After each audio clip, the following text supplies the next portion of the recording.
In the last video, application of Henry's law ನೋಡಿದ್ವಿ, ಒಂದಿಷ್ಟು problems solve ಮಾಡಿದ್ವಿ, ಆಮೇಲೆ ವೇಪರ್ ಪ್ರೆಷರ್ ಅಂದರೆ ಏನಂತ ಡಿಸ್ಕಸ್ ಮಾಡಿದ್ವಿ. So in this video will continue page number 32, factors affecting vapour pressure.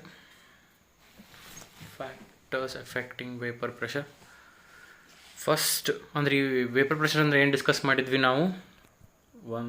ಅಲ್ಲಿ page number 32 ಒಳಗೆ ಒಂದು ಡೈಗ್ರಾಮ್ ಐತಿ, ಒಂದು ಪಿಸ್ಟನ್ ಐತಿ, ಆ ಪಿಸ್ಟನ್ನಾಗ ಲಿಕ್ವಿಡ್ ಐತಿ, ಮ್ಯಾಲೆ ವೇಪರ್ ಐತಿ. ಏನಾಗುತ್ತೆ, ಅದು ಲಿಕ್ವಿಡ್ ಸ್ವಲ್ಪ ಹೊತ್ತಾದಮೇಲೆ ಆ ಲಿಕ್ವಿಡ್ ವೇಪರ್ಸ್ ಆಗಿ ಕನ್ವರ್ಟ್ ಆಗ್ತಾವೆ, that is vaporisation. After some time those vapors condense back into the liquid. ಅದು ಸ್ಟಾರ್ಟ್ ಆಗುತ್ತೆ. ಸ್ವಲ್ಪ ಹೊತ್ತಾದಮೇಲೆ ಫಾರ್ವರ್ಡ್ ರಿಯಾಕ್ಷನ್ ಬ್ಯಾಕ್ವರ್ಡ್ ರಿಯಾಕ್ಷನ್ ಅಂತ ರೇಟ್ ಈಕ್ವಲ್ ಆಗುತ್ತೆ. ಅವಾಗ ಈಕ್ವಿಲಿಬ್ರಿಯಮ್ ಮಟ್ಟ ಏನಾಗುತ್ತೆ, ಎಷ್ಟು ಲಿಕ್ವಿಡ್ ವೇಪರ್ ಆಗಿ ಕನ್ವರ್ಟ್ ಆಗತೈತಿ ಅಷ್ಟು ವೇಪರ್ ವಾಪಸ್ ಲಿಕ್ವಿಡ್ ಆಗಿ ಕನ್ವರ್ಟ್ ಆಗತೈತಿ. ಅವಾಗಿರೋ ವೇಪರ್ಸ್ದು ಪ್ರೆಷರ್ಗೆ ಅವಾಗಿರೋ ವೇಪರ್ಸ್ ಏನು ಮಾಡ್ತಾವೆ, ಅವಾಗಿರೋ ವೇಪರ್ಸ್ ಏನು ಮಾಡ್ತಾವೆ, they hit the sides of the container and also they hit themselves. So ಅವಾಗ ಏನು ಪ್ರೆಷರ್ ಕ್ರಿಯೇಟ್ ಆಗುತ್ತೆ, ದ್ಯಾಟ್ ಇಸ್ ವೇಪರ್ ಪ್ರೆಷರ್ ಅಂತ ಡಿಸ್ಕಸ್ ಮಾಡಿದ್ವಿ. ಈ ವೇಪರ್ ಪ್ರೆಷರ್ ಇದ್ರ ಮೇಲೆ ಡಿಪೆಂಡ್ ಆಗುತ್ತೆ, factors affecting vapour pressure. First one page number 32 ಒಳಗೆ ನೋಡಿರಿ, nature of liquid. Liquids which have weak intermolecular forces of attraction are more volatile and they have higher vapor pressure than liquids which have strong intermolecular force of attraction. Consider two liquids, liquid A, liquid B. Liquid A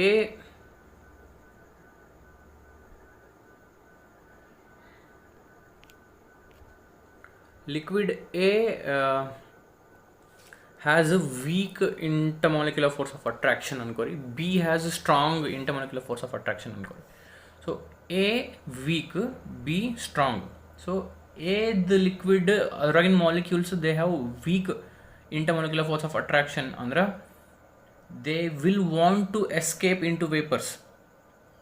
ಆ ಲಿಕ್ವಿಡ್ಸ್ನ ಒಂದು molecule ಮತ್ತು ಇನ್ನೊಂದು molecule strongly ಅವು held ಇಲ್ಲ, ಇಲ್ಲೊಂದು molecule ಐತಿ, ಎರಡು ನೋಡಿ ಫೋರ್ಸ್ ಅಷ್ಟಿಲ್ಲ ಅಂದ್ರೆ ಅದು ಈಸಿಲಿ ವೇಪರ್ ಆಗಿ ಕನ್ವರ್ಟ್ ಆಗ್ಬೋದು. But if between two in liquid B two molecules ನೋಡಿ ಸ್ಟ್ರಾಂಗ್ ಫೋರ್ಸ್ ಆಫ್ ಅಟ್ರಾಕ್ಷನ್ ಐತಿ, ಇಲ್ಲೊಂದು ಮಾಲಿಕ್ಯೂಲ್ ಐತಿ, ಎರಡು ನೋಡಿ full strong, they are holding each other with some force ಅಂದ್ರೆ they want to remain in that state, they don't want to get vaporised. So the liquid which has weak intermolecular force of attraction, ಆ ಎರಡು molecule ನೋಡು ಅಷ್ಟು force ಇಲ್ಲ ಅಂದ್ರೆ easily vapour ಆಗಿ convert ಆಗಬಹುದು. Vapour ಆಗಿ ಈಸಿಲಿ ಕನ್ವರ್ಟ್ ಆಗ್ಬೋದು ಅಂದ್ರೆ ಅಂಥ ಲಿಕ್ವಿಡ್ಸ್ದು ವೇಪರ್ ಪ್ರೆಷರ್ ಜಾಸ್ತಿ ಇರ್ತೈತಿ. Liquids which have weak intermolecular force of attraction have higher vapour pressure than liquids which have strong intermolecular force of attraction. As the intermolecular force of attraction is weak, they are not held together with some force. Kadmi force they are held together. So those molecules can easily escape into vapor and they can easily get converted into vapors. So as the vapors ಜಾಸ್ತಿ ಇದ್ದಂಗೆ vapour pressure ಜಾಸ್ತಿ ಇರ್ತೈತಿ. ಈಗ weak intermolecular force of attraction liquid ಹಿಂಗಿದ್ದಂಗೆ ಒಂದು liquid molecule ಇಲ್ಲೈತಿ, ಇನ್ನೊಂದು liquid molecule ಇಲ್ಲೈತಿ, ಎರಡೂ ನೋಡು ಅಷ್ಟು ಫೋರ್ಸ್ ಇಲ್ಲೇ ಇಲ್ಲ ಅಂದ್ರೆ ಇದಕ್ಕೆ ಯಾರು ಕೇಳೋರಿಲ್ಲ, ಪಟ್ಟಂತ ವೇಪರ್ ಆಗಿ ಹೋಗ್ಬಿಡ್ಬೋದು. ಅದು ಪಟ್ಟಂತ ಮನೆಗೆ ಯಾರು ಕೇಳೋರಿಲ್ಲ, ಪಟ್ಟಂತ ನಂಗೆ ಆಟ ಆಡ್ಬೇಕಂತ ನಾನು ಹೊರಗೂ ಆಟ ಆಡ್ಬಿಡ್ತೀನಿ. ಓದು ಅಂತ ಹೇಳೋರು ಬೈಯೋರು ಯಾರಿಲ್ಲ. ಅದಲ್ಲಿ strong intermolecular force of attraction ಇದ್ದಾಗ ಎರಡು ಮಾಲಿಕ್ಯೂಲ್ ನೋಡು ಇದು ಆಟಾಡಕ್ಕೆ ಹೋಗ್ತೀನಿ ಅಂದರೆ ಇದು ಇನ್ನೊಂದು ಒದ್ದು ಕೂಡಿಸ್ತೈತೆ, ಕೂಡ್ ಮಗನ ಓದು ಅಂತಂದು. ಸೊ ಈಸಿಲಿ ವೇಪರ್ ಆಗಿ ಕನ್ವರ್ಟ್ ಆಗಂಗಿಲ್ಲ, ಈಸಿಲಿ ಕ್ರಿಕೆಟ್ ಆಡಕ್ಕೆ ಹೋಗಕ್ಕೆ ಬರೋಂಗಿಲ್ಲ in the liquid where there is strong intermolecular force of attraction. Okay, ಒಂದು ಎಕ್ಸಾಂಪಲ್ ಕೊಟ್ಟಾರ ಅವರು, dimethyl ether CH3OCH3 and ethyl alcohol C2H5OH have same molecular mass. ಎರಡದ್ದು ಮಾಲಿಕ್ಯುಲರ್ ಮಾಸ್ ಸೇಮ್, ಬಿಕಾಸ್ ನೀವು count ಮಾಡಿ ನೋಡಿರಿ, ಡೈಮಿಥೈಲ್ ಇದ್ರೊಳಗೆ 2 ಕಾರ್ಬನ್, ಸೊ ಇಲ್ಲಿನೂ 2 carbon, ಇದ್ರಾಗ ethyl alcohol 2 carbon, oxygen 1, hydrogen ಆರ್, ಅದರಾಗೂ ಹೈಡ್ರೋಜನ್ ಆರ್. So molecular mass same. But dimethyl ether has higher vapour pressure than ethyl alcohol. ಯಾಕಂದ್ರೆ ಡೈಮಿಥೈಲ್ ಈಥರ್ ಒಳಗೆ ಇಂಟರ್ಮಾಲಿಕ್ಯುಲರ್ ಫೋರ್ಸಸ್ ವೀಕ್ ಇರ್ತದೆ. ಮುಂದೆ ನೋಡಿರ್ಬೇಕು. In ethyl alcohol in terms of ethyl alcohol, in ethyl alcohol intermolecular forces of attraction are higher due to hydrogen bonding. ಇದು hydrogen bonding ಹೆಂಗೆ ಅಂತ ನಾನು organic chemistry ಒಳಗೆ ನಾವು ಡಿಸ್ಕಸ್ ಮಾಡೋ ಮುಂದೆ ಎಕ್ಸ್ಪ್ಲೇನ್ ಮಾಡ್ತೀನಿ ಅಂತ. So you understand dimethyl ether ಒಳಗೆ ಈಥೈಲ್ ಆಲ್ಕೋಹಾಲ್ ಕಂಪೇರ್ ಮಾಡಿದರೆ ಡೈಮಿಥೈಲ್ ಈಥರ್ ಒಳಗೆ ಏನು ಕಡಿಮೆ, ಇಂಟರ್ಮಾಲಿಕ್ಯುಲರ್ ಫೋರ್ಸಸ್ ಕಡಿಮೆ, ಹೈಡ್ರೋಜನ್ ಬಾಂಡಿಂಗ್ ಅಲ್ಲಿ ಆಗಂಗಿಲ್ಲ. ಇಂಟರ್ಮಾಲಿಕ್ಯುಲರ್ ಫೋರ್ಸಸ್ ಕಡಿಮೆ ಅಂದರೆ easily it can escape into vapour, ಅಂದರೆ ವೇಪರ್ ಪ್ರೆಷರ್ ಜಾಸ್ತಿ in case of dimethyl ether. Okay, ಇದು first factor. Second factor temperature. ನಾನು ಸರಳ ಹೇಳ್ಬೋದು ನೋಡಿ. As the temperature increases vapour pressure of the liquid increases. Very simple. Sorry, as temperature increases vapour pressure of the liquid increases. ಯಾಕೆ? As temperature increases molecules of the kinetic energy increases. As temperature increases, kinetic energy increases of the liquid molecules. If kinetic energy increases, the energy just ಇದೆ, they want to run around. When they have that high kinetic energy, they run around so much that they escape into vapor. ಎಷ್ಟು kinetic energy ಇರ್ತೈತೆ ಅಂದ್ರೆ ಪಟ್ ಅಂತ vapour ಆಗಿ convert ಆಗ್ಬಿಡ್ತಾವೆ. kinetic energy ಕಡಿಮೆ ಇತ್ತು, ಭಾಳ ಸ್ಲೋ ಆಗಿ ಓಡಾಡಕತ್ತಾವ ಅಂದ್ರೆ ಅವು ವೇಪರ್ ಆಗಿ ಎಸ್ಕೇಪ್ ಆಗೋ ಟೆಂಡೆನ್ಸಿ ಕಡಿಮೆ ಇರ್ತೈತಿ. ಟೆಂಪ್ರೇಚರ್ ಜಾಸ್ತಿ, kinetic energy ಜಾಸ್ತಿ, so it has higher tendency to convert into vapours. Temperature ಕಡಿಮೆ, kinetic ಎನರ್ಜಿನೂ ಕಡಿಮೆ, ಸೊ ಸ್ಲೋ ಆಗಿ ಓಡಾಡ್ತಿರ್ತಾವೆ, ಸೊ ಅಲ್ಲೇ ಲಿಕ್ವಿಡ್ ಸ್ಟೇಟ್ನಾಗೆ ಇರ್ತಾವೆ, ಅವು ಈಸಿಲಿ ವೇಪರ್ ಆಗಿ ಕನ್ವರ್ಟ್ ಆಗಂಗಿಲ್ಲ. So vapour pressure increases with increase in temperature. ಅದೇ ಹೇಳಿದೆ ನಾನು. kinetic energy of the molecules increases with increase in temperature. Hence more number of molecules from the surface of the liquid vaporise. Surface of the liquid ಅಂದ್ರೆ ಇದು liquid container, ಅದರೊಳಗೆ ಇಷ್ಟು liquid ಐತಿ ಅಂದ್ರೆ ಇದು ಸರ್ಫೇಸ್ ಆಫ್ ದ ಲಿಕ್ವಿಡ್. ಇಲ್ಲಿರೋ molecules ಅದ್ರ kinetic energy ಜಾಸ್ತಿ ಇದ್ದಾಗ ಓಡಾಡ್ಕೊಂತ ಹೊರಗೆ ಹೋಗ್ತಾವೆ. ಹೊರಗೆ ಹೋಗೋದಂತ ಸೆನ್ಸ್ ಮ್ಯಾಲೆ ಹೋಗ್ತಾವೆ. ಮ್ಯಾಲೆ ಅಂದ್ರೆ ಹೆಂಗೆ ಹೋಗ್ತಾವೆ? ವೇಪರ್ ಆಗಿ ಹೋಗ್ತಾವೆ. ಹಿಂಗೆ ಇಲ್ಲಿ ಸರ್ಫೇಸ್ನಾಗ ಇದ್ದಿದ್ದು ಲಿಕ್ವಿಡ್ ಏನು ಮಾಡ್ತಾವೆ? kinetic ಎನರ್ಜಿ ಜಾಸ್ತಿ ಇತ್ತಂದ್ರೆ ಹಿಂಗೆ ಹೋಗ್ಬಿಡ್ತಾವೆ, ಮೇಲೆ ವೇಪರ್ ಆಗ್ಬಿಡ್ತಾವೆ. ವೇಪರ್ ಆಗ್ಬಿಟ್ಟು ಈಸಿಲಿ ಅಂದ್ರೆ ಅಂಥ ಲಿಕ್ವಿಡ್ಸಿದ್ದು ಅಂದ್ರೆ ಟೆಂಪ್ರೇಚರ್ ಜಾಸ್ತಿ ಇತ್ತಂದ್ರೆ ಆ ಲಿಕ್ವಿಡ್ದು ಅದ್ರ ವೇಪರ್ ಪ್ರೆಷರ್ ಜಾಸ್ತಿ ಇರ್ತದೆ. So 2 factors affecting vapor pressure have nature of liquid and temperature. Okay, that is done now. So next now ಅಲ್ಲಿ ಪೇಜ್ ನಂಬರ್ 33 ಒಳಗೆ ಒಂದು ಹೆಡ್ಡಿಂಗ್ ಐತಿ, vapour pressure of solution containing non volatile solute. ಅದಕ್ಕೆ ಆಮೇಲೆ ಬರೋಣ. ಆ vapour pressure of solution containing non volatile ಸೊಲ್ಯೂಟಿಗೆ ಆಮೇಲೆ ಬರೋಣ. ಇಲ್ಲಿ ಏನು ನೋಡೋಣ ನಾವು, ನೆಕ್ಸ್ಟ್ ಹೆಡ್ಡಿಂಗ್ ನೋಡ್ರಿ, vapour pressure of liquid solution. Vapour pressure of liquid solution. Liquid solution ಅಂದ್ರೆ ಏನು? Solute is liquid, solvent is also liquid. So ಒಂದು ಸೊಲ್ಯೂಷನ್ ಹೆಂಗೆ ಮಾಡಿವಿ ಅಂದರೆ 2 ಲಿಕ್ವಿಡ್ ಕಂಪೋನೆಂಟ್ ಮಿಕ್ಸ್ ಮಾಡಿ ಒಂದು ಸೊಲ್ಯೂಷನ್ ಮಾಡಿವಿ. ಅದ್ರದ್ದು ವೇಪರ್ ಪ್ರೆಷರ್ ಬಗ್ಗೆ ಡಿಸ್ಕಸ್ ಮಾಡ್ಬೇಕು. ಹೆಂಗೆ ಸೊಲ್ಯೂಷನ್ ಮಾಡೀವಿ ಅಂದ್ರೆ ಏನು ಮಾಡೀವಿ? 2 ಲಿಕ್ವಿಡ್ ಮಿಕ್ಸ್ ಮಾಡಿ ಒಂದು ಸೊಲ್ಯೂಷನ್ ಮಾಡಿವಿ. ಓಕೆ, ಅದ್ರದ್ದು ವೇಪರ್ ಪ್ರೆಷರ್ ಬಗ್ಗೆ ಸ್ವಲ್ಪ ಡಿಸ್ಕಷನ್ ಮಾಡ್ಬೇಕು ಈಗ. ಸೊ ನಾವೊಂದು ಕನ್ಸಿಡರ್ ಮಾಡೋಣ, ಅಂದರೆ ಒಂದು ಸೊಲ್ಯೂಷನ್ ಕನ್ಸಿಡರ್ ಮಾಡೋಣ. Vapour pressure of liquid solution. This is our solution. 2 liquid components, both solute and solvent are liquids. So 2 liquids which are volatile. ಏನು ಕಂಡೀಷನ್ನು ಇಲ್ಲೇ ಅಂದರೆ both the liquids should be volatile. Volatile ಅಂದರೆ ಏನು? Easily evaporate ಆಗುವಂಥ liquids. So ನಾ 2 liquid ತೊಗೊಂಡಿನಿ, liquid 1, liquid 2. I have mixed these 2 liquids, liquid 1 and liquid 2. I have mixed these 2 liquids and I have created a solution, liquid solution. ಇದ್ರದ್ದು vapour pressure ಬಗ್ಗೆ ಸ್ವಲ್ಪ discussion ಮಾಡಬೇಕು. ಅವು 2 ಎಂಥ liquids? ಅವು ವೊಲಟೈಲ್ ಲಿಕ್ವಿಡ್ಸ್, ಅಂದರೆ those liquids which easily evaporate into vapours ಅಂಥ ಲಿಕ್ವಿಡ್ಸು. ಸೊ ಎಕ್ಸಾಂಪಲ್ ಹಿಂಗೆ ಅನ್ಕೋಬೋದು, ಒಂದು ಪೆಟ್ರೋಲ್, ಒಂದು ಡೀಸೆಲ್, 2 ಲಿಕ್ವಿಡ್ ಹಾಕಿ ಸೊಲ್ಯೂಷನ್ ಮಾಡಿವಲ್ರಿ. ಒಂದು ಪೆಟ್ರೋಲ್ ಅನ್ಕೋರಿ, ಒಂದು ಡೀಸೆಲ್ ಅನ್ಕೋರಿ, both are volatile liquids, we know. Okay, just look into this diagram. ಇಲ್ಲೊಂದು ಸೊಲ್ಯೂಷನ್ ತೊಗೊಂಡಿವಿ, 2 ಲಿಕ್ವಿಡ್ ಹಾಕಿವಿ, 2 ವೊಲಟೈಲ್ ಅದಾವೆ. ಇವು ನೋಡಿರಿ, ವೇಪರ್ಸ್ ಆಫ್ ಬೋತ್ ಕಂಪೋನೆಂಟ್ಸ್. ಈ 2 ಕಂಪೋನೆಂಟ್ ಅದಾವೆ ಇಲ್ಲಿ, 2 ಲಿಕ್ವಿಡ್ ಅದಾವೆ ಇಲ್ಲಿ. 2 ಲಿಕ್ವಿಡ್ ಮಿಕ್ಸ್ ಮಾಡೀನಿ ಇಲ್ಲಿ. ಒಂದು ಪೆಟ್ರೋಲು ಡೀಸೆಲ್ ಅನ್ಕೋರಿ, ಪೆಟ್ರೋಲು ಡೀಸೆಲ್ ಇಲ್ಲಿ ಮಿಕ್ಸ್ ಮಾಡೀವಿ, ಅದರಿಂದ ವೇಪರ್ಸ್ ಬರಾಕತ್ತವೆ. Vapours of both components. ಈಗ ಇಲ್ಲಿ ಏನು ಡಿಸ್ಕಸ್ ಮಾಡಬೇಕು ಅಂದ್ರೆ ಇಲ್ಲೇ ಏನು ವೇಪರ್ಸ್ ಕಾಣಕತ್ತಾವಲ್ಲ, ಆ vapours both due to petrol and diesel ಬಂದಿರ್ತಾವೆ. ಪೆಟ್ರೋಲಿಂದ ಒಂದಿಷ್ಟು ವೇಪರ್ಸ್ ಬಂದಿರ್ತಾವೆ, ಡೀಸೈಲಿಂದನೂ ಒಂದಿಷ್ಟು ವೇಪರ್ಸ್ ಬಂದಿರ್ತಾವೆ. ಲಿಕ್ವಿಡ್ 1, ಲಿಕ್ವಿಡ್ 2 ಎರಡೂ ಲಿಕ್ವಿಡ್ಸಿಂದ ವೇಪರ್ಸ್ ಬಂದಿರ್ತಾವೆ.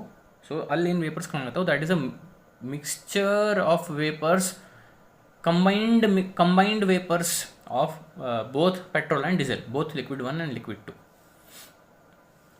ಈಗ ನನಗೆ ಏನು ಬೇಕು ಅಂದ್ರೆ ಅಲ್ಲಿ ಏನು ವೇಪರ್ಸ್ ಕಾಣಕತ್ತಾವು ಅದ್ರೊಳಗೆ ಪೆಟ್ರೋಲಿಂದ ವೇಪರ್ಸ್ ಎಷ್ಟು ಬಂದೈತಿ, ಡೀಸೈಲಿಂದ ವೇಪರ್ಸ್ ಎಷ್ಟು ಬಂದೈತಿ, ಲಿಕ್ವಿಡ್ 1 ಎಷ್ಟು ವೇಪರ್ ಬಂದವು, ಟೋಟಲ್ ಏನು ಬಂದೈತಲ್ಲ ಅದ್ರಾಗ ಪೆಟ್ರೋಲ್ದು ವೇಪರ್ಸ್ ಎಷ್ಟು, ಡೀಸೈಲದ ವೇಪರ್ಸ್ ಎಷ್ಟು, ಲಿಕ್ವಿಡ್ 1 ಬಂದಿರೋ ವೇಪರ್ಸ್ ಎಷ್ಟು, ಲಿಕ್ವಿಡ್ 2 ಬಂದಿರೋ ವೇಪರ್ಸ್ ಎಷ್ಟು, ಇಂಡಿವಿಜುವಲ್ ಕಾಂಟ್ರಿಬ್ಯೂಷನ್ ಬೇಕು ನಮಗೆ.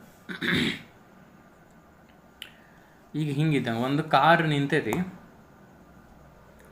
ಆ ಕಾರ್ನ ನಾವು ಕೆಟ್ಟು ನಿಂತೈತಿ ಅದು, ಸೊ ಸ್ಟಾರ್ಟ್ ಆಗ್ಬೋದು. ಸೊ ಜನರಲಿ ಇದನ್ನೇನು ಟೆಂಡೆನ್ಸಿ ಏನು ವರ್ಕ್ ಮಾಡ್ತಾರೆ ಇಲ್ಲ ಅಂದ್ರೆ, ಯಾರೋ ಒಬ್ಬರು ಡ್ರೈವರ್ ಸೀಟ್ನಾಗ ಕೊಡ್ಬೇಕು, ಇಂಜಿನ್ ಸ್ಟಾರ್ಟ್ ಮಾಡೋಕ್ಕೆ ಟ್ರೈ ಮಾಡ್ಬೇಕು. ಸ್ಟಾರ್ಟ್ ಆಗಲಿಲ್ಲ ಅಂದರೆ ಏನು ಮಾಡಬೇಕು, ಸ್ಟೇರಿಂಗ್ ಕಂಟ್ರೋಲ್ ಮಾಡ್ಕೊತ ಎಕ್ಸಿಲರೇಟರ್ ಪುಷ್ ಮಾಡ್ತಿರ್ಬೇಕು, ಹಿಂದೆ ಒಂದು 3-4 ಮಂದಿ ದುಗಿಸ್ಬೇಕು. ಈಗ 3-4 ಮಂದಿ ದುಗ್ಸಾಕತ್ತಾರ ಅನ್ಕೋರಿ, ಕಾರ್ 4 ಮಂದಿ ಸೇರಿ ದುಗ್ಸಾಕತ್ತಾರ, ನನಗೆ ಹಿಂಗೆ ಬೇಕು. ಆ 4 ಮಂದಿಯಾಗ ABCD ಅಂತ 4 ಮಂದಿ ಇದಾರೆ ಅನ್ಕೋರಿ. ಆ ಎ ಅನ್ನೋ ಮನುಷ್ಯಂದು ಫೋರ್ಸ್ ಅದ್ರ ಮೇಲೆ ಎಷ್ಟೈತಿ, ABCD ಸೇರಿ ಒಂದು ಫೋರ್ಸ್ ಆ್ಯಕ್ಟ್ ಆಗ್ತಿರ್ತದೆ ಆ ಕಾರ್ ಮೇಲೆ. ಆ ಕಾರ್ನಾಗ ಎದ್ ಅವ್ನ ಪರ್ಸನದ ಫೋರ್ಸ್ ಎಷ್ಟು, ಬಿದು ಎಷ್ಟು ನನಗೆ ಬೇಕು. ಹಂಗೆ ಇಲ್ಲೇನು ವೇಪರ್ಸ್ ಬರಾಕತ್ತಾವು, ಪೆಟ್ರೋಲಿಂದ ಎಷ್ಟು ಬಂದೈತಿ ಸಪ್ರೇಟ್ ಆಗಬೇಕು, ಡೀಸೆಲಿಂದ ಎಷ್ಟು ಬಂದೈತಿ ಅದು ಬೇಕು. ಅಂದರೆ ಪಾರ್ಷಲ್ ವೇಪರ್ ಪ್ರೆಷರ್ ಇಲ್ಲೇ ಬಂದಿರೋದು total vapour pressure due to petrol and diesel. ನಂಗೆ partial vapour pressure of petrol ಅಂದರೆ liquid 1, partial vapour pressure of diesel liquid 2, partial vapour pressure of liquid 1 and partial vapour pressure of liquid 2 ಬೇಕು. So ಏನು ಮಾಡೋದು, ಇದನ್ನು explain ಮಾಡೋಕ್ಕೆ ಒಂದು ಲಾ ಐತ್ರಿ. That law is given by a scientist called as Raoult's law, RAOULT apostrophe S, RAOULT apostrophe S, Raoult's law. ನೀವು page number 33 ಒಳಗೆ ನೋಡಿರ್ತೀರಿ, Raoult's law for binary solution of 2 liquids. Raoult's law for binary solution of 2 liquids. ಅಲ್ಲೇ statement ಕೊಟ್ಟಾರ, ಆ statement ಓದುನಂತ. But before that I want you to read this statement which is more accurate according to me. ಅಲ್ಲಿ ಕೊಟ್ಟಿರೋ statement ತಪ್ಪೇನಿಲ್ಲ, but ಇಲ್ಲಿ ನನ್ನ ನೋಟ್ಸ್ನಾಗ ಒಂದು ಡೆಫಿನೇಷನ್ ಐತಿ, ರಾಲ್ಸ್ ಲಾದ ಸ್ಟೇಟ್ಮೆಂಟ್ ಐತಿ, ಅದನ್ನು ನೋಡೋಣಂತ. Okay, I hope this is visible. So ನೀವು ಇನ್ನು ಪಾಸ್ ಮಾಡಿ ಇಲ್ಲೊಂದು ಸ್ಕ್ರೀನ್ಶಾಟ್ ತಗೋರಿ ಇಷ್ಟ. Okay, I make it more. Extra information ಬೇಡ, ಇದ್ದಿದ್ದಷ್ಟು ಬೇಕು ನಮಗೆ ಈಗ ಸದ್ಯ. ಈಗ ಹಿಂದೆ ಅಲ್ಲಿ ಕೆಳಗೆ ಬರೆದಿದ್ದು AB ಅಂತ ಬರ್ತೀನಿ, ಬಟ್ ನಾನು ಇಲ್ಲಿ 1, 2 ಅಂದ್ಕೊಂಡೀನಿ, ಲಿಕ್ವಿಡ್ 1, ಲಿಕ್ವಿಡ್ 2 ಅಂದ್ಕೊಂಡೀನಿ. ಅಲ್ಲಿ ನಾನು ಯಾವಾಗ AB ಅಂತ ತೊಗೊಂಡಿದ್ದೆ. ಅದಕ್ಕೆ AB ಬೇಡ ಅಂದರೆ ನಿಮ್ಮ ನೋಟ್ಸ್ನಾಗ 1, 2 ತೊಗೊಂಡಾರ, ಮತ್ತು ನಾನು ಇಲ್ಲಿ AB ಕನ್ಫ್ಯೂಸ್ ಆಗೋದು ಬೇಡ ಅಂತ. ಓಕೆ, ಇಲ್ಲೇ ಸ್ಟೇಟ್ಮೆಂಟ್ ಓದ್ತೀನಿ ನೋಡಿರಿ. ಇದು ಕೆಳಗಿಂದ ಇಷ್ಟು ಇಗ್ನೋರ್ ಮಾಡಿ, ಮೇಲಿಂದ ಸ್ಟೇಟ್ಮೆಂಟ್ ಅಷ್ಟು ಹೋದ್ರಿ. ಆಟ್ ಅ ಗಿವನ್ ಟೆಂಪ್ರೇಚರ್, ಈಗ ಎಲ್ಲ ಫುಲ್ ಲಾ ಕಾಣತೈತಿ, ನೀವು ಪಾಸ್ ಮಾಡಿ ಸ್ಕ್ರೀನ್ಶಾಟ್ ತೊಗೋಬೋದು. Please don't mind the handwriting. At a given temperature for a solution of volatile liquids. At a given temperature for a solution of volatile liquids. This now solution ಏನು ಮಾಡಿದ್ವಿ, ಅದು volatile liquids is the solution. 2 volatile liquids is solution. The partial pressure of each component in solution, ಅದು ಬೇಕು ನಮಗೆ. ಪೆಟ್ರೋಲಿಂದ ಎಷ್ಟು, ಡೀಸೆಲಿಂದ ಎಷ್ಟು, 1 ಎಷ್ಟು, 2 ಎಷ್ಟು ಬೇಕು, is equal to the product of the vapor pressure of the pure component and its mole fraction. ಸ್ವಲ್ಪ ಲಕ್ಷ ಕೊಟ್ಟು ಕೇಳಿ. Product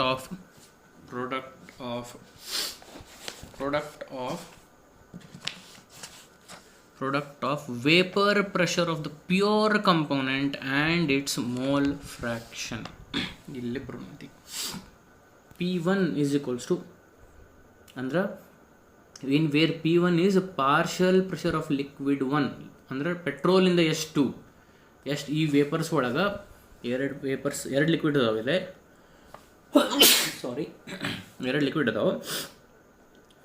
ಎರಡು ವೋಲ್ಟೈಲ್ ಅದಾವೆ, ಒಂದು ಪೆಟ್ರೋಲ್ನು ಡೀಸೆಲ್ ಅಂದ್ಕೊಂಡ್ವಿ, ಅಥವಾ ಲಿಕ್ವಿಡ್ 1 ಲಿಕ್ವಿಡ್ 2. P1 ಅಂದ್ರೆ ಏನು? Partial vapour pressure of liquid 1 ಇದು is equals to product of ಏನೇನು? Product of vapour pressure of the pure component and its mole fraction. ಇದು P01 ಅಂದ್ರೆ vapour pressure of pure component and its mole fraction. ಇವೆರಡು multiply ಮಾಡಬೇಕು. ಎರಡು ಅಂದರೆ ಅಂತ ಹೇಳಿದೆ ನಾನು. ಮೋಲ್ ಫ್ರಾಕ್ಷನ್ ಅಂದ್ರೆ ಏನು? ಅಂದರೆ ಇದ್ರಾಗ ಪೆಟ್ರೋಲು ಐತಿ, ಡೀಸೆಲು ಐತಿ. ಪೆಟ್ರೋಲದ ಮೋಲ್ ಫ್ರಾಕ್ಷನ್ನು, ಪೆಟ್ರೋಲದ್ದು ಪಾರ್ಷಲ್ ವೇಪರ್ ಪ್ರೆಷರ್ ಬೇಕು ಅಂದ್ರೆ ಅದ್ರದ್ದು ಮೋಲ್ ಫ್ರಾಕ್ಷನ್ ಅಂದ್ರೆ ಇದ್ರಾಗ 60% ಡೀಸೆಲ್ ಇತ್ತು ಅಂದ್ರೆ 40% ಪೆಟ್ರೋಲ್ ಇರ್ತೈತಿ, ಅಥವಾ 60% ಪೆಟ್ರೋಲ್ ಇತ್ತಂದ್ರೆ 40% ಡೀಸೆಲ್ ಇರ್ತೈತಿ. 60% ಪೆಟ್ರೋಲ್ ಐತಿ ಅಂದರೆ 0.6 ಇದು mole fraction. 0.6 is the mole fraction into P01 ಅಂದರೆ ಏನಿದು? ಇಲ್ಲೇನು ಹೇಳ್ಯಾರ? ಆ್ಯಂಡ್ ಇಟ್ಸ್ ಮೋಲ್ ಫ್ರಾಕ್ಷನ್ ಆಯ್ತು. ಇಲ್ಲಿ ನೋಡ್ರಿ, pressure of the pure component and its mole fraction. Mole fraction ಬಗ್ಗೆ ಮಾತಾಡ್ತೀವಿ. ಪ್ಯೂರ್ ಕಂಪೋನೆಂಟ್ ಅಂದ್ರೆ ಏನು? P01 ಅಂದರೆ ಏನಂತ ಹೇಳ್ತೀನಿ. P01 ಅಂದ್ರೆ ಆ ಲಿಕ್ವಿಡ್ 1 ಅಷ್ಟ ಇತ್ತಂದ್ರೆ ಈ ಕಂಟೈನರ್ನಾಗ ಸದ್ಯ ಏನೈತಿ ಫ್ಲಕ್ಸ್ ಕೊಟ್ಟು ಕೇಳ್ಬೇಕು. ಈ ಕಂಟೈನರ್ ಏನೇನೈತಿ? ಪೆಟ್ರೋಲ್ ಡೀಸೆಲ್ ಎರಡೂ ಅದಾವೆ. ಅದಕ್ಕೆ ಪೆಟ್ರೋಲಿಂದ ಎಷ್ಟು, ಡೀಸೆಲಿಂದ ಎಷ್ಟು ಅಂತ ಕ್ಯಾಲ್ಕುಲೇಟ್ ಮಾಡಾಕ್ತೀವಿ. ಇದ್ರಾಗ ಹಿಂಗಿತ್ತು ಅನ್ಕೋರಿ, ಡೀಸೆಲ್ ಇದ್ದಿದ್ದೇ ಇಲ್ಲ, ಬರೇ ಪೆಟ್ರೋಲ್ ಇತ್ತು, ಬರೇ ಪೆಟ್ರೋಲ್ ಒಂದೇ ಲಿಕ್ವಿಡ್ ಇತ್ತು. ಅವಾಗ ಅದರದ್ದೇನು ವೇಪರ್ಸ್ ಇತ್ತಲ್ಲ ಅದು vapour pressure of pure component, that is P01. ಲಕ್ಷ ಕೊಡ್ರಿ, if there was only petrol in this container, ಅವಾಗ ಏನು ವೇಪರ್ಸ್ ಬರ್ತಿದ್ವು ಅದಕ್ಕೆ ನಾವೇನಾಗತ್ತೀವಿ? Vapour pressure of pure component, that is P01. ಈಗ ಸದ್ಯ ಎರಡೂ ಅದಾವು. P01 ಅಂದರೆ ಏನು? ಬರೇ ಪೆಟ್ರೋಲ್ ಇದ್ದಾಗ, ಬರೇ ಲಿಕ್ವಿಡ್ 1 ಇದ್ದಾಗ ಆ ಲಿಕ್ವಿಡ್ 1 ಏನು ವೇಪರ್ಸ್ ಆ ಲಿಕ್ವಿಡ್ 1 ಏನು ವೇಪರ್ಸ್ ಬರ್ತಿದ್ವು, ಆ ವೇಪರಿಂದ ಏನು ವೇಪರ್ ಪ್ರೆಷರ್ ಬರ್ತಿತ್ತು, that is vapour pressure of pure component P01. P02 ಬರ್ತೀನಿ ಮುಂದೆ. P01 and P02 are vapour pressures of pure components. Vapour pressure of pure components ಅಂದರೆ ಏನು? ಆ ಕಂಪೋನೆಂಟ್ ಅಷ್ಟೇ ಇರಬೇಕು ಆ ಸೊಲ್ಯೂಷನ್ ಕಂಟೈನರ್ ಒಳಗೆ. ಅವಾಗ ಏನು ಪ್ರೆಷರ್ ಎಕ್ಸರ್ಟ್ ಆಗ್ತಿತ್ತು? ಪೆಟ್ರೋಲ್ ಅಷ್ಟು ಇದ್ದಾಗ ಅದ್ರ ವೇಪರ್ಸ್ ಬರ್ತಿದ್ವು, ಆ ವೇಪರ್ಸಿಂದ ಏನು ವೇಪರ್ ಪ್ರೆಷರ್ ಎಕ್ಸರ್ಟ್ ಆಗ್ತಿತ್ತು, that is vapour pressure of pure component. So ನನಗೆ ಪಾರ್ಷಿಯಲ್ ಪ್ರೆಷರ್ ಆಫ್ ಪೆಟ್ರೋಲ್ ಅಥವಾ ಪಾರ್ಷಿಯಲ್ ಪ್ರೆಷರ್ ಆಫ್ ಲಿಕ್ವಿಡ್ 1 ಬೇಕಂದ್ರೆ ಅದ್ರದ್ದು mole fraction multiplied by vapour pressure of pure component. ಅಂದ್ರೆ ಪೆಟ್ರೋಲದ್ದು ಈ ಮಿಕ್ಸ್ಚರ್ ಒಳಗೆ ಲಕ್ಷ ಕೊಟ್ಟು ಕೇಳಿ ಇನ್ನೊಮ್ಮೆ ಹೇಳ್ತೀನಿ. ಈ ಮಿಕ್ಸ್ಚರ್ ಒಳಗೆ ಪೆಟ್ರೋಲದ್ದು ಅಥವಾ ಲಿಕ್ವಿಡ್ 1ದ್ದು ಪಾರ್ಷಿಯಲ್ ವೇಪರ್ ಪ್ರೆಷರ್ ನನಗೆ ಬೇಕಂದ್ರೆ ಅದ್ರದ್ದು mole fraction multiplied by petrol ಅಷ್ಟೇ ಇತ್ತಂದ್ರೆ ಅವಾಗ ಅದ್ರದ್ದು ಏನು ಪ್ರೆಷರ್ ಇರ್ತದೆ ಅದು. ಈಗ ಸದ್ಯ ಎರಡೂ ಮಿಕ್ಸ್ ಆಗ್ಯಾವು, ಪೆಟ್ರೋಲ್ ಡೀಸೆಲ್ ಎರಡೂ ಮಿಕ್ಸ್ ಆಗ್ಯಾವು. ನನಗೆ ಮಿಕ್ಸ್ ಆದಾಗ ಪೆಟ್ರೋಲ್ದು ಕಾಂಟ್ರಿಬ್ಯೂಷನ್ ಏನು ಇದ್ರಾಗ ಈ ವೇಪರ್ಸ್ ಒಳಗೆ ಪೆಟ್ರೋಲ್ ಡೀಸೆಲ್ ಎರಡೂ ಇರ್ತೈತಿ ವೇಪರ್ಸ್. ಈ ವೇಪರ್ಸ್ ಒಳಗೆ ಪೆಟ್ರೋಲ್ದು ಕಾಂಟ್ರಿಬ್ಯೂಷನ್ ಏನು? Partial vapour pressure of petrol ಅಥವಾ ಲಿಕ್ವಿಡ್ 1 ಈಸ್ ಈಕ್ವಲ್ಸ್ ಟು ಅದ್ರದ್ದು ಮೋಲ್ ಫ್ರಾಕ್ಷನ್ X1, ಇದರೊಳಗೆ X1 ಇಂಟು X1 ಹಿಂಗೆ ಬರಿಬೋದು, ಬೆಟರ್ ಹಿಂಗೆ ಬರೀಬೇಕು, ಬಿಕಾಸ್ ಇಂಟು X ಕನ್ಫ್ಯೂಸ್ ಆಗುತ್ತೆ, ಹಿಂಗೆ ಬರೀಬೇಕು. ಸೊ ಅದರ mole fraction multiplied by vapour pressure of pure component ಅಂದ್ರೆ ಏನು? ಇನ್ ಕೇಸ್ ಇಲ್ಲೇ ಪೆಟ್ರೋಲ್ ಅಷ್ಟೇ ಇತ್ತು, ಅದರಿಂದ ಏನು ಪ್ರೆಷರ್ ಬರ್ತಿತ್ತು ಅದರಲ್ಲೇ ಮಲ್ಟಿಪ್ಲೈ ಮಾಡಿದ್ರೆ ನನಗೆ ಈಗ ಮಿಕ್ಸ್ಚರ್ ಇದ್ದಾಗ ಪೆಟ್ರೋಲ್ದು ಕಾಂಟ್ರಿಬ್ಯೂಷನ್ ಸಿಗ್ತೈತಿ. So P1 is equals to X1 into P01, mole fraction of liquid 1 multiplied by vapor pressure of the pure component. ಹಂಗೆ P2 ಅಂದ್ರೆ ಲಿಕ್ವಿಡ್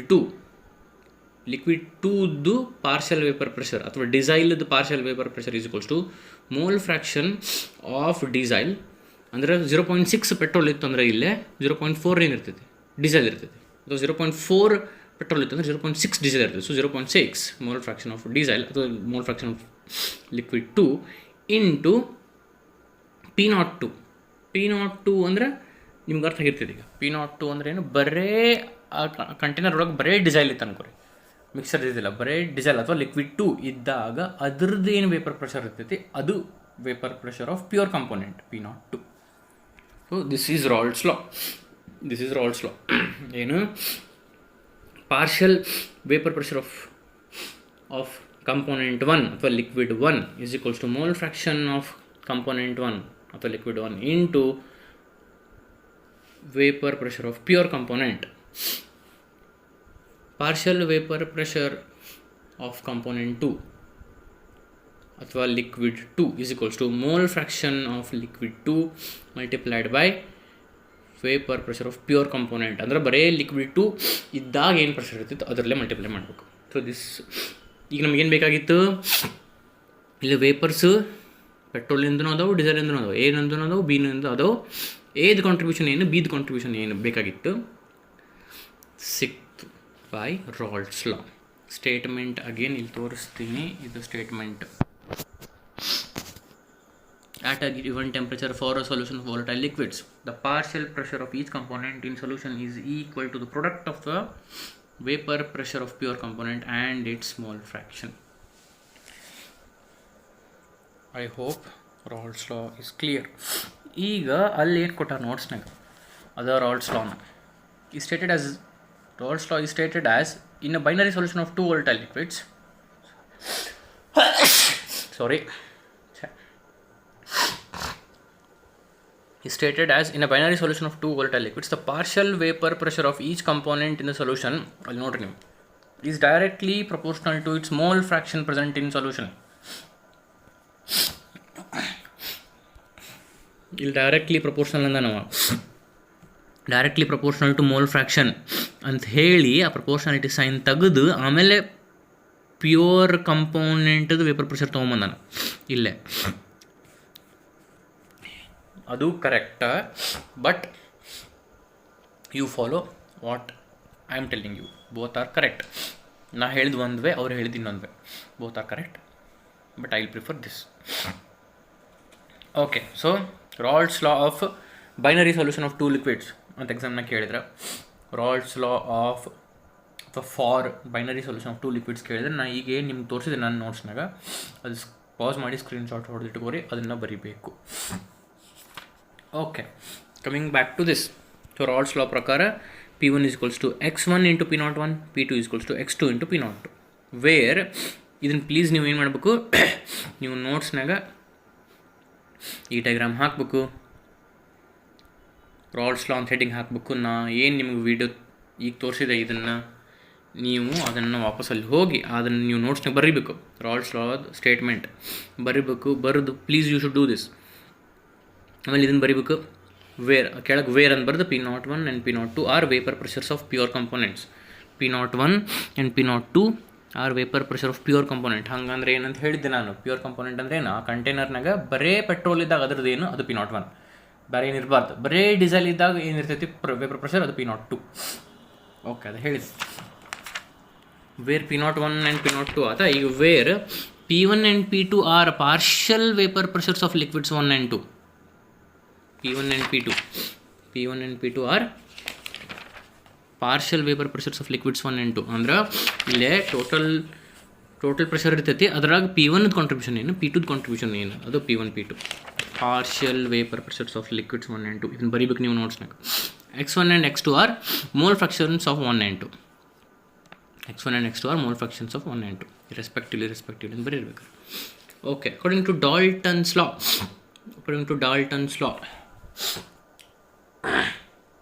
ಏನು ಹೇಳ್ತಾನೆ ಡಾಲ್ಟನ್ ಲಾ, ಇದನ್ನು ನಾವು ಸ್ಟೇಟ್ಸ್ ಆಫ್ ಮ್ಯಾಟರ್ನಾಗ ಕಲ್ತಿದ್ವಿ. Total pressure is equals to sum of partial pressures, ಹೌದಿಲ್ಲ? ಪಾರ್ಷಿಯಲ್ ಪ್ರೆಷರ್ಸನ್ನು ಆ್ಯಡ್ ಮಾಡಿದ್ರೆ ಟೋಟಲ್ ಪ್ರೆಷರ್ ಬರ್ತೈತಿ. So PT is equals to, PT ಅಂದರೆ ಏನು, total pressure is equals P1 plus P2. P1 ಇದ್ದಲ್ಲೇ ಇದನ್ನು ಹಾಕ್ತೀನಿ x1 into P01, P2 ಇದ್ದಲ್ಲೇ x2 into P02 ಹಾಕ್ತೀನಿ. ಇದು ಮುಂದೆ ಹಾಗೆ ಕಂಟಿನ್ಯೂ ಮಾಡ್ಬೇಕು ನೀವು. PT equals to P1 plus P2. P1 ಇದ್ದಲ್ಲಿ ಏನು ಹಾಕ್ತಿದೆ, x1 into P01, P2 ಇದ್ದಲ್ಲೇ x2 into P02. ನೀವು P01 ಇಂಟು x1 ಅಲ್ಲ ಬರೀರಿ, ಮೊದಲು ಇದನ್ನು ಬರೀರಿ. ಈಗ ಇಲ್ಲಿ ಹಾಗೆ, ಓಕೆ, ಇಲ್ಲೂ ಹಾಗೆ ಐತಿ. ಓಕೆ, x1 P1 ಇದ್ದಲ್ಲಿ ಏನು ಬರ್ತೀನಿ ನಾನು, ಇಲ್ಲಿ ನೋಡಿರಿ PT ಇದ್ದಲ್ಲಿ ಏನೈತಿ, PT is equal to P1 plus P2. Okay, P1 ಇದ್ದಲ್ಲಿ ಇದನ್ನು ಹಾಕೀನಿ, ಏನು, x1 into P01. So x1 into P01 plus P2 ಇದ್ದಲ್ಲಿ x2 into P02. Okay, we know x1 plus x2 is equals to 1. Mole fraction of petrol plus mole fraction of diesel is equals to 1. ನಾಗಲೇ ಹೇಳಿದೆ, petrol 0.6 ಇದ್ರೆ diesel 0.4 ಇರ್ತೈತಿ. Petrol 0.6 ಇದ್ರೆ diesel 0.4. 0.6 + 0.4 1. ಒಂದು solution ಒಳಗೆ 2 component ಇದಾವೆ. ಒಂದ್ರದ್ದು mole fraction 0.6 ಇದ್ರೆ ಇನ್ನೊಂದು 0.4. ಸೊ ಎರಡದು ಆ್ಯಡ್ ಮಾಡಿದ್ರೆ, if there are 2 components in the solution and if you add molar fractions of both the components, it will become 1.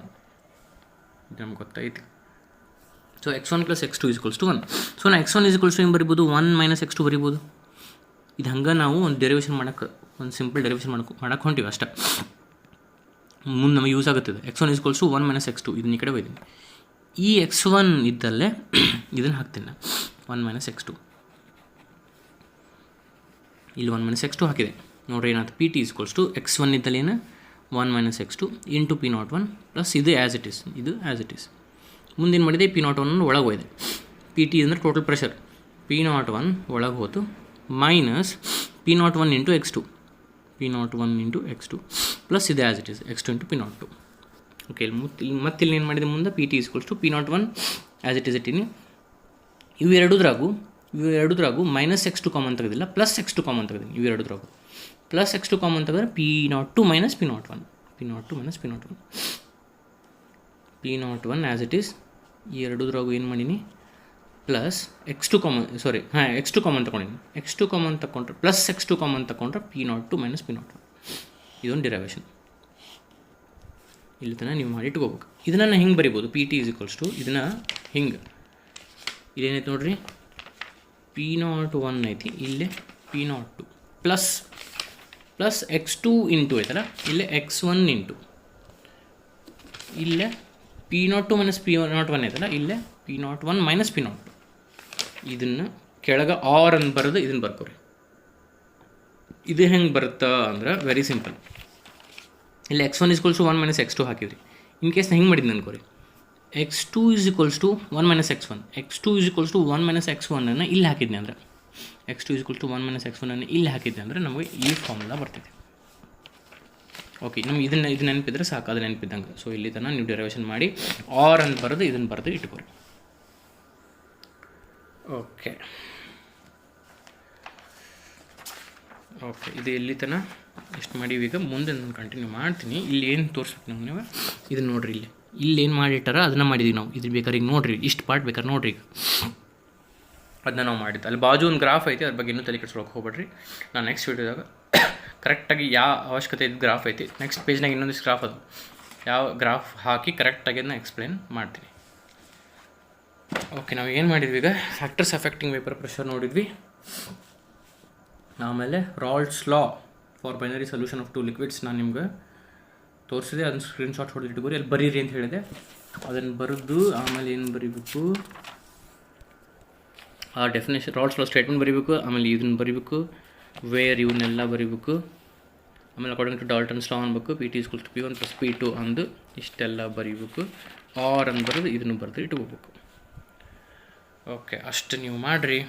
ಮುಂದೆ ನಾನು ಮತ್ತೆ ನೆಕ್ಸ್ಟ್ ವೀಡಿಯೋ ಒಳಗೆ ಇದು ವೆರಿ ಇಂಪಾರ್ಟೆಂಟು. ಇದನ್ನು ವೀಡಿಯೋ ಒಳಗೆ ಎಕ್ಸ್ಪ್ಲೇನ್ ಮಾಡೋದು ಇಟ್ಸ್ ನಾಟ್ ಈಸಿ.